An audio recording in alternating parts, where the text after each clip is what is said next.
काल परवा ते चौकशी अहवाल गावात घेतले, हां. त्याच्यावर काय निष्पन्न झाले? त्याच्यावर सर त्याने जे अधिकारी लोकांनी चौकशी केलेली आहे ती त्याच्या हिशोबाप्रमाणे त्याने केली, पण त्याच्यामध्ये त्याने विचारपूस कोणती केलेली नाही की हे घर कोणाचं आहे, 8 नंबर कोणता आहे, हे न बघता त्याने खाली थातरमुत्र समजा चौकशी केलेली आहे. त्याच्यावर आमचं समाधान नाही आहे.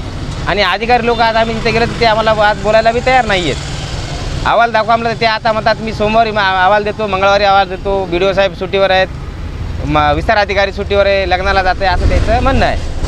त्या सदस्य आमच्या गावामध्ये जलजीवन मिशन अंतर्गत विहिरीचं आणि टाकीचं बांधकामाची मंजुरी आमच्या सरपंच, ठेकेदार आणि ग्रामसेवक याच्या तिघाच्या सहमतीने यानं सुरुवात केलेली आहे.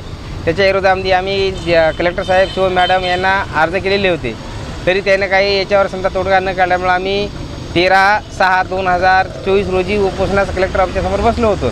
तर आम्हाला 14 तारखेला कलेक्टर साहेबांनी म्हणले की गावामध्ये तुम्ही ग्रामसभा घ्या, ठराव घ्या आणि गावातल्या काही लोकांच्या सह्या घ्या, त्याप्रमाणे आपण काम त्वरित बंद करूया असं म्हणल्याच्या बाद आमचं उपोषण त्यानं 14 तारखेला उठील. तरी सर ग्रामसभा घेऊनही स्थगिती समजा त्यांना आणखी दिलेली नाही. आणि त्याच्या व्यतिरिक्त मोदी आवास योजनेमध्ये आमच्या गावामध्ये सरपंचाच्या मिसेसचे जे आत्या आहे त्यांच्या नावात त्याने घरकुलाचे पैसे उचललेले आहेत. त्याचे डॉक्युमेंट पूर्ण डुप्लिकेट आहेत.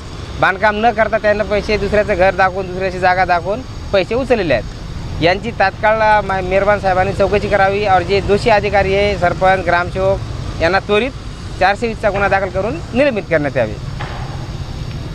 काल परवा ते चौकशी अहवाल गावात घेतले, हां. त्याच्यावर काय निष्पन्न झाले? त्याच्यावर सर त्याने जे अधिकारी लोकांनी चौकशी केलेली आहे ती त्याच्या हिशोबाप्रमाणे त्याने केली, पण त्याच्यामध्ये त्याने विचारपूस कोणती केलेली नाही की हे घर कोणाचं आहे, 8 नंबर कोणता आहे, हे न बघता त्यानं खाली थातरमुत्र समजा चौकशी केलेली आहे. त्याच्यावर आमचं समाधान नाही आहे.